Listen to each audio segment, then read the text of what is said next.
Hello my dear students, this is doctor Akanksha Agarwal, आपकी गुरु माँ। इस मोस्ट इंपॉर्टेंट टॉपिक सीरीज में I welcome you all once again. आइए आज हम cell the unit of life के मोस्ट इंपॉर्टेंट टॉपिक्स को डिस्कस कर लेते हैं।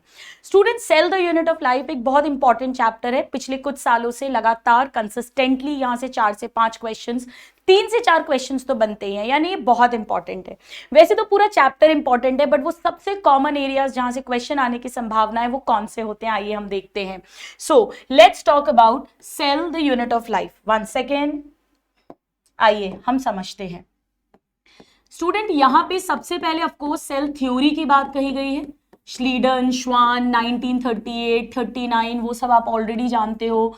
श्लीडन बोटानिस्ट हैं, श्वान जोलॉजिस्ट हैं। कैसे याद रखोगे? श्वान मतलब कुत्ता, डॉग, और डॉग एक एनिमल है तो वो जोलॉजिस्ट थे। दोनों की थ्योरीज मिला दी गई थी जिसे सेल थ्योरी कहा गया। All plant and animal bodies are composed of cell and their products, यानी cell is the structural and functional unit, हम जानते हैं। बाद में रुडोल्फ वर्चाओ 1855 ओमनिस सेल्यूला ई सेल्यूले को इसमें ऐड किया गया, ये भी हम जानते हैं। इसके अलावा थोड़ी सी सेल की डिस्कवरी, एंटन वॉन ल्यूवेनहुक ने पहला लिविंग सेल खोजा था। पहला डेड सेल या पहला सेल रॉबर्ट हुक ने खोजा था। न्यूक्लियस रॉबर्ट ब्राउन ने डिस्कवर किया था 1831 में। बट जो सबसे ज्यादा क्वेश्चंस यहाँ पे पूछते हैं ना स्टूडेंट, वो पहला टॉपिक हो जाएगा प्रोकैरियोटिक सेल का स्ट्रक्चर। इसे जरूर अच्छे से कर लेना, जो बैक्टीरिया के सेल का स्ट्रक्चर दिया हुआ है ना, इसको जरूर अच्छे से कर लेना। इसमें से भी मोस्ट इंपॉर्टेंट पॉइंट्स क्या हैं? एक तो सेल एनवेलप पे क्वेश्चन आता है, वो जो ग्लाइकोकैलिक्स, फिर सेल वॉल और फिर सेल मेम्ब्रेन है। इसके अलावा स्टूडेंट्स इसमें मीजोसोम्स पे बहुत क्वेश्चन आते हैं। इन फोल्डिंग्स है प्लाज्मा मेम्ब्रेन की, नंबर 1। माइटोकॉन्ड्रिया की तरह इस पर मिलेंगे यहाँ पे, क्योंकि माइटोकॉन्ड्रिया तो है नहीं, वो तो मेम्ब्रेन बाउंड ऑर्गेनेल है। इस पर एरोबिक रेस्पिरेशन के एंजाइम्स मिलेंगे, plus cell wall secretion, DNA replication, distribution of DNA to daughter cell, वो सब भी इसका काम है। इसके अलावा यहाँ पे पॉलीजोम्स पे बहुत क्वेश्चन आते हैं। पॉलीजोम या पॉलीराइबोसोम मतलब एक सिंगल एमआरएनए पर बहुत सारे राइबोसोम, काम इसका वही होगा, प्रोटीन सिंथेसिस। इसके अलावा इसके राइबोसोम्स यानी 70s राइबोसोम पे बहुत क्वेश्चन आता है। ये 15/20 नैनोमीटर का साइज होगा। 50s और 30s दो सब यूनिट्स होंगी, तो ये सब इंपॉर्टेंट है। इसके अलावा स्टूडेंट्स इसकी इंक्लूजन बॉडीज पे बहुत कॉमनली क्वेश्चन आते हैं। इंक्लूजन बॉडीज में आप जानते हो, एक तो गैस वैक्यूल हो जाएगा जो photosynthetic bacteria and blue green algae में होगा। इसके अलावा वॉल्यूटिन और साइनोफेसियन ग्रैन्यूल्स। साइनोफाइसियन प्रोटीन के हैं, वॉल्यूटिन फॉस्फेट के, और इसके अलावा ग्लाइकोजन और फैट ग्रैन्यूल्स, इन पर क्वेश्चन आते हैं। ये कुछ भी मेम्ब्रेन बाउंड नहीं है और लाई नेकेडली फ्रीली इन द साइटोप्लाज्म है। इसके अलावा स्टूडेंट्स इसमें पिली और फिम्बरी पे भी क्वेश्चंस पूछे जाते हैं, तो ध्यान रखना पिली और फिम्बरी जो हैं ये नॉन कॉन्ट्रैक्टाइल हैं, यानी मोबिलिटी में रोल प्ले नहीं करते, मोटिलिटी में रोल नहीं करते, ये अटैचमेंट टू द सबस्ट्रेटम में रोल प्ले करते हैं। तो ये कुछ बहुत बहुत इंपॉर्टेंट है। और प्लाज्मा मेम्ब्रेन जो है वो बिल्कुल यूकैरियोटिक सेल की तरह, बाकी सब कुछ डिफरेंट है। सेल वॉल पेप्टाइडोग्लाइकन की बनी हुई है, वो हम जानते हैं। एक वो क्वेश्चन भी बहुत आता है, हालांकि वो मोनेरा किंगडम से भी बन जाएगा, कि स्मॉलेस्ट लिविंग जो है वो माइकोप्लाज्मा है। तो ये सब, और उसमें सेल वॉल नहीं होती, तो ये सब तो बहुत ज्यादा इंपॉर्टेंट टॉपिक्स हैं जहां से क्वेश्चंस कॉमनली बनते हैं। इसके अलावा इसके फ्लैजिला पे भी क्वेश्चन आता है। इसका फ्लैजिला जो है उसमें basal body, hook and filament है, जिसमें से फिलामेंट लॉन्गेस्ट पार्ट है, और ये सेल वॉल का एक्सटेंशन है। ये क्वेश्चंस पूछे जाते हैं, सो ये बहुत इंपॉर्टेंट है। इसके बाद स्टूडेंट हम यूकैरियोटिक सेल पर आ जाएं, तो प्लांट सेल और एनिमल सेल के कुछ बेसिक डिफरेंस, जैसे प्लांट सेल में सैप वैक्यूल मिलेगा, मिडिल लैमेला मिलेगी, सेल वॉल मिलेगा, प्लास्टिड, क्लोरोप्लास्ट, क्रोमोप्लास्ट, ल्यूकोप्लास्ट मिलेंगे, प्लाज्मोडेस्मेटा मिलेंगे।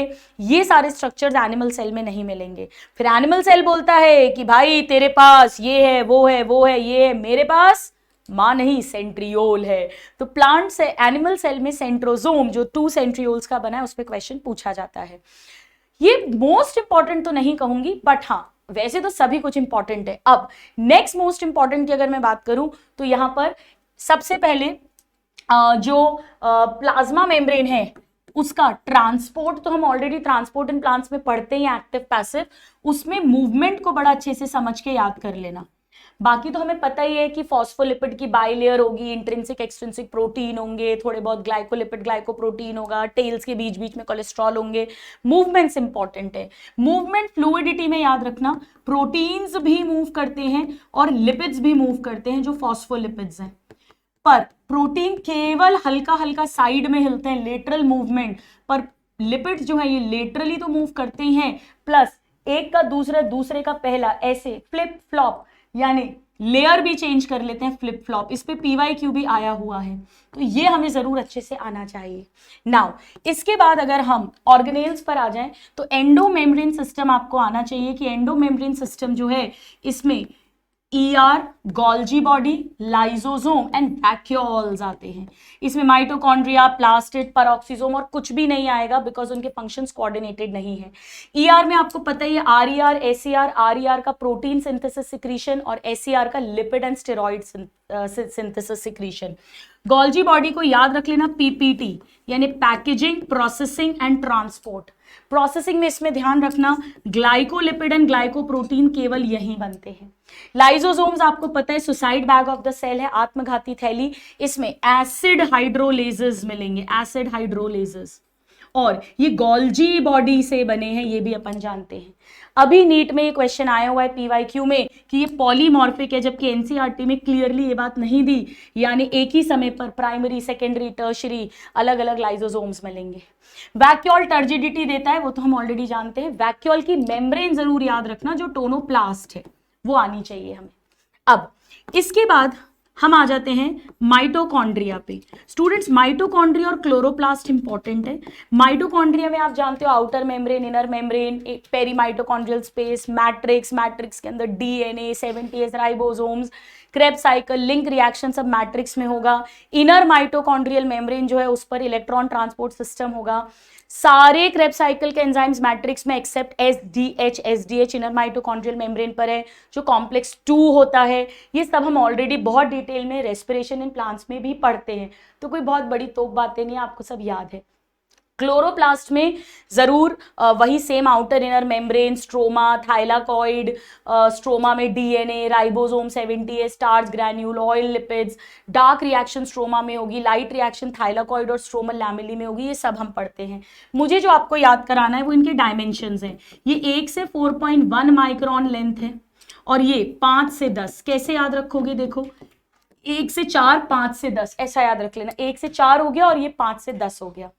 नाउ नंबर इनका बड़ा आसान है याद रखना, 1 2 का 4, 4 2 का 1, यानी क्लमाइडोमोनास के अंदर तो क्लमाइडोमोनास खुद ही एक सेल का होता है, तो उसमें एक ही क्लोरोप्लास्ट होता है कप शेप का, ठीक है। ये तो फ्लैजेला हो गया, ये न्यूक्लियस हो गया।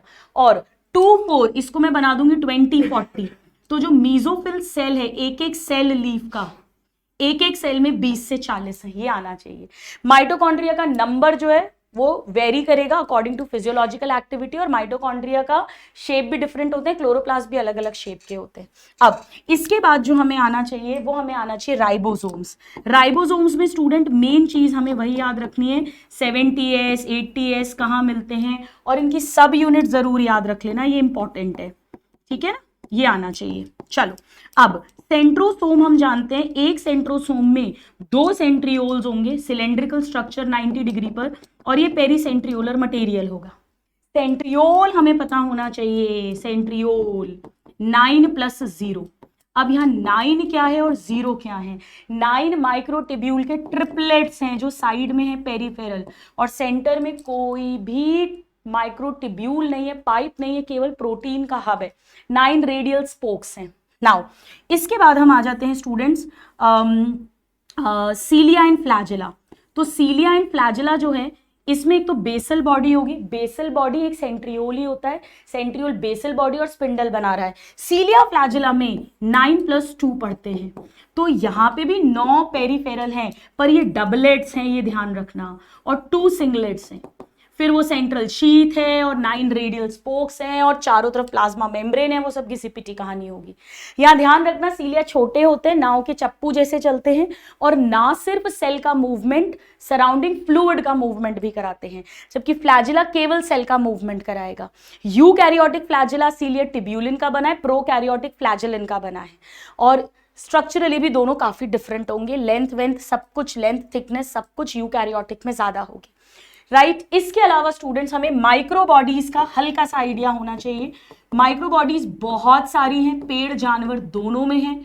एनसीईआरटी ने तो बस इतना लिखा है कि ये सिंगल मेम्ब्रेन है, बहुत सारी हैं, स्पेशल एंजाइम्स हैं, बट हमें हल्का सा आइडिया स्पेशली परऑक्सीजोम के बारे में होना चाहिए। बाकी स्फीरोजोम, ग्लाइऑक्सीजोम तो खैर हमें पता है, ये दोनों सिर्फ पेड़ों में मिलेगी, पेड़ जानवर दोनों में मिलेगा।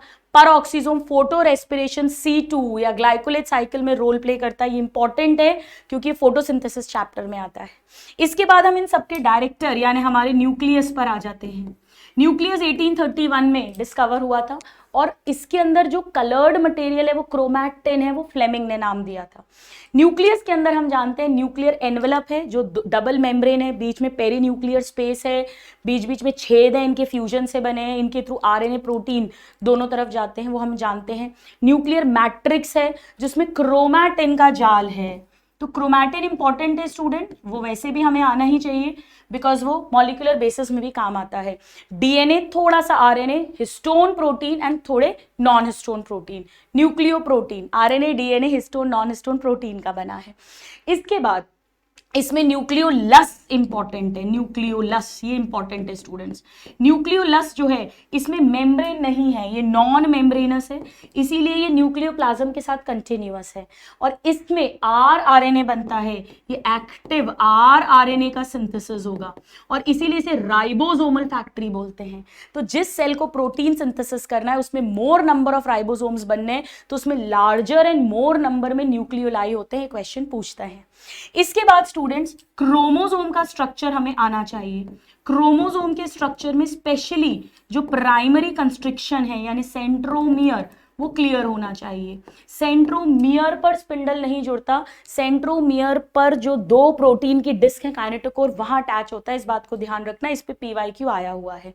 एंड क्रोमोसोम का क्लासिफिकेशन बड़ा इंपॉर्टेंट है, वो जो मेटासेंट्रिक सब मेटासेंट्रिक वाला है ना, मेटा मतलब दोनों इक्वल है, P एंड Q दोनों आर्म्स, सब मेटा में स्लाइटली अवे फ्रॉम मिडिल है तो एक शॉर्ट एक लॉन्ग आर्म है, एक्रोसेंट्रिक में दूर है नियर एंड सेंट्रोमियर तो एक वेरी शॉर्ट है एक वेरी लॉन्ग है, और टीलोसेंट्रिक में एट द टर्मिनल एंड है।